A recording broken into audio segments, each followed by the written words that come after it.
Today is one of those like non-censorship episodes, um, where out on a whim, I've decided to talk my shit. Um, let's start with a couple of random things so I feel a bit comfortable to say what I want to say.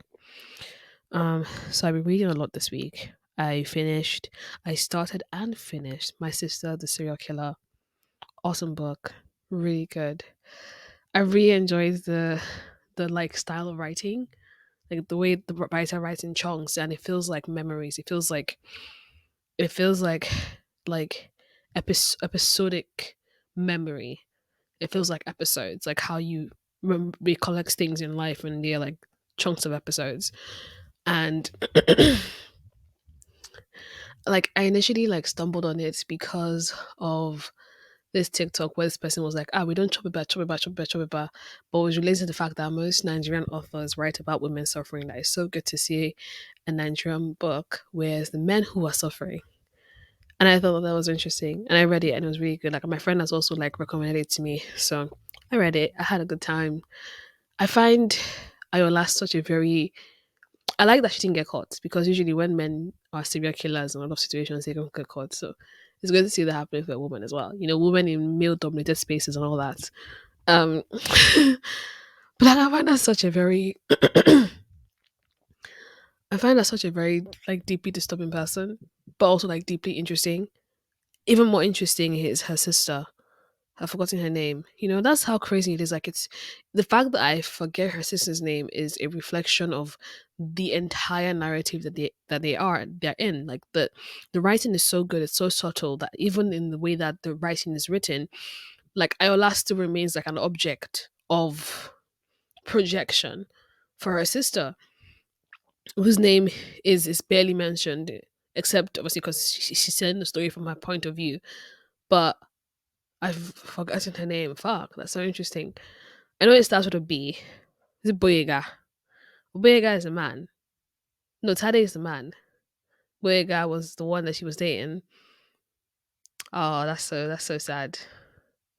That's so sad. But yeah, like even the fact that I forget her name, just like the disappearing of her compared to like the prominence of her sister, and like how like I think she kind of hinted at the fact that maybe the narrator girl was actually the one who planned their dad's murder, which I thought, wow, like that is a plot twist. But it wasn't told explicitly. It was like she teased us a little bit with the knowledge of it. She's like, fill in the gaps. I love that. I love a tease. That's what it is. She writes like a tease. Um, which I really, really enjoyed, to be honest. But aside that, I've also been reading you you don't need to fix yourself or some shit like that. Hold on, let me check.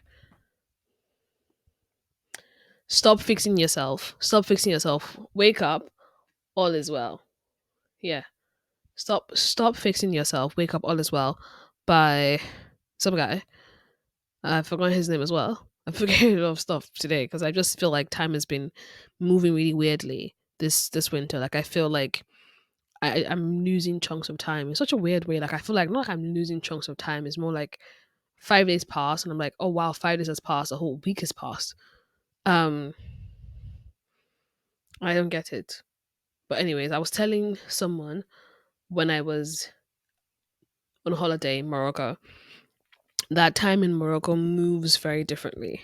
And what I mean by moves differently was like I could have done 5 things and it would still feel like a day. We spent 1 week and it felt like a month.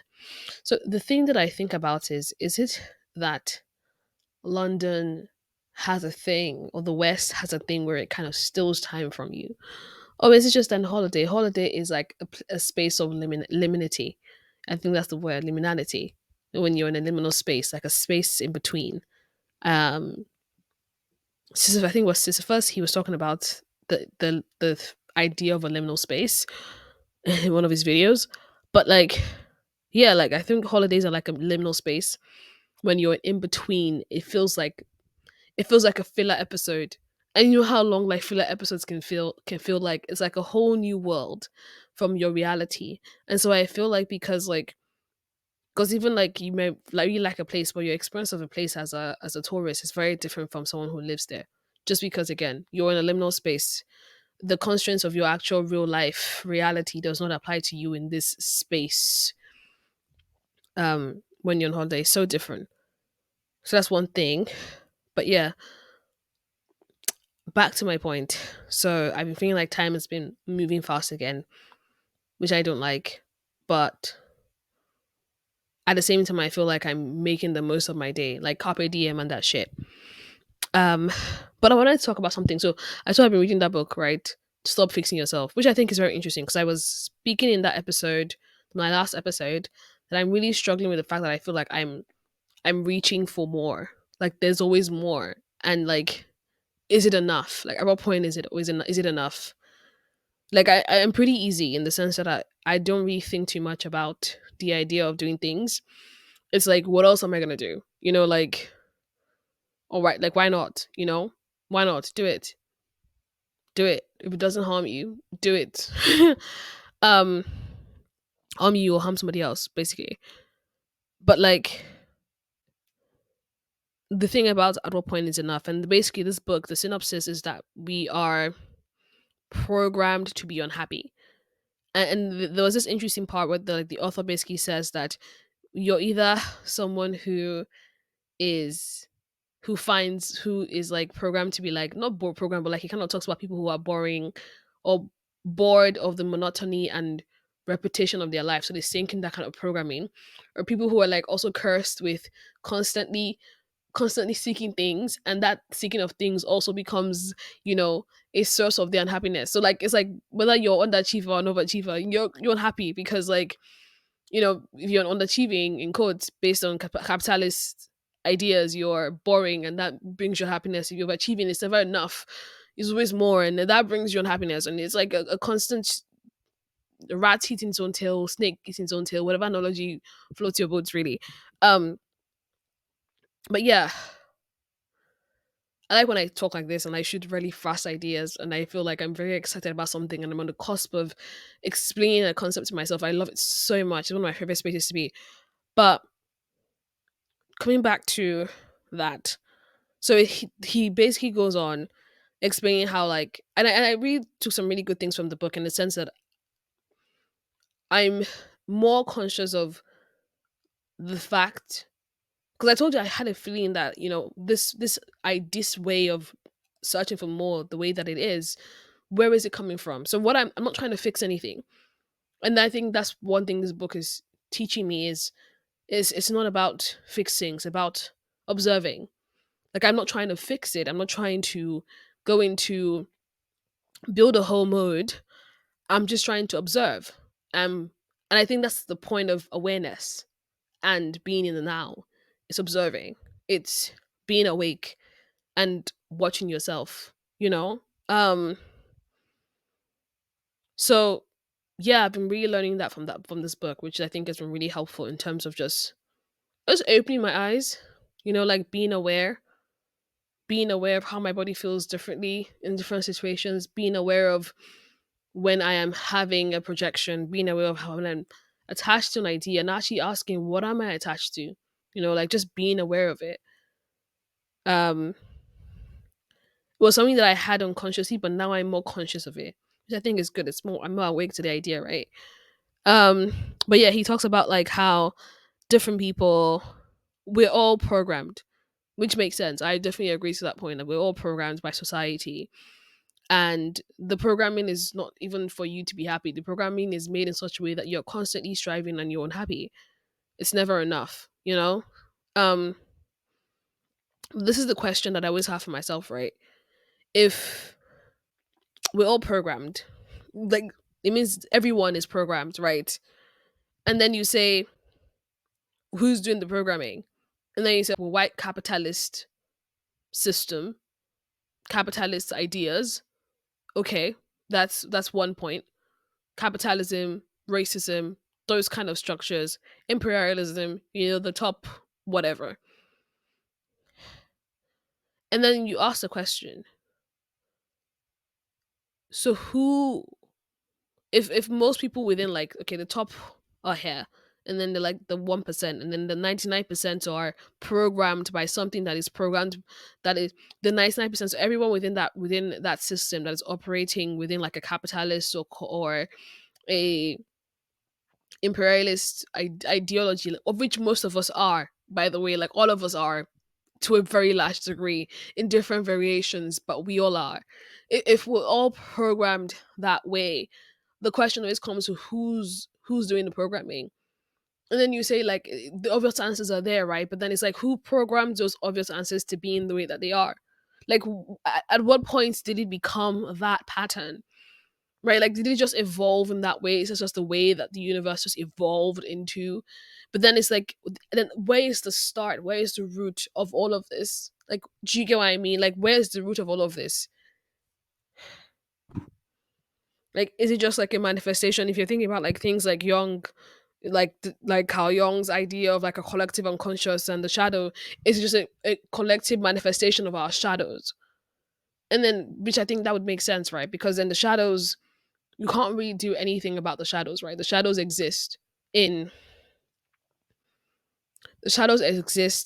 in the subconscious. It's there. But then it's like, must the shadow exist? You know, like is the shadow just a manifestation of something? And then you think about balance. There has to be chaos and order. The thing is, at the end of all these questions, the tossing and turning is that no one knows. And I think that's where I get to once I get to a certain aspect, and I've kind of dissected and dissected and dissected, I just accept that I don't fucking know. And no one knows. And so like you have to get to a level where you're like, I will not dissect any further. Like I that is where I guess that's what like faith is. You know, it's like I don't understand to a large degree how this works, but this is what I know, and this is a level I've decided to trust in because like yeah, I think that's what he was saying in his book about having faith is like not understanding what's going on, but like trusting that it is all the way that it's supposed to be. And I think that's where like that is the answer. I know it's fucking crazy. I just had like you guys don't understand. I just had an epiphany here. I just had a spiritual awakening in your presence. Something that I've been trying to unravel. I have just unraveled before your eyes, before mine eyes, and before yours.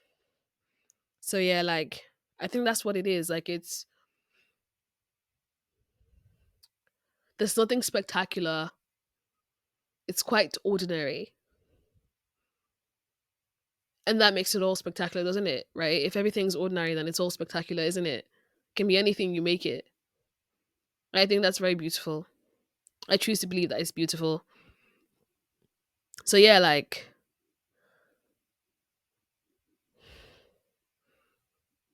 it's all the show, isn't it? Right? Yeah, I don't have much to say today. I just felt like I needed to get myself out, get myself talking, and to hear my words and to unravel that thread that was, it was like a thread that was pulling. I was like, I need to pull on that thread. I need to, it's like an itch. I need to scratch it. And I've scratched my itch. Thank you for watching me scratch my itch. I don't know if that also helped you scratch your itch. Hmm. Hmm. Yeah. Um. So yeah, I feel good. I feel. I don't know what I feel. Sometimes it feels like nothing, and then sometimes it feels like everything. But the thing is, I feel right. Yeah, I'm alive. And what a wonderful thing it is to be alive. Mwah!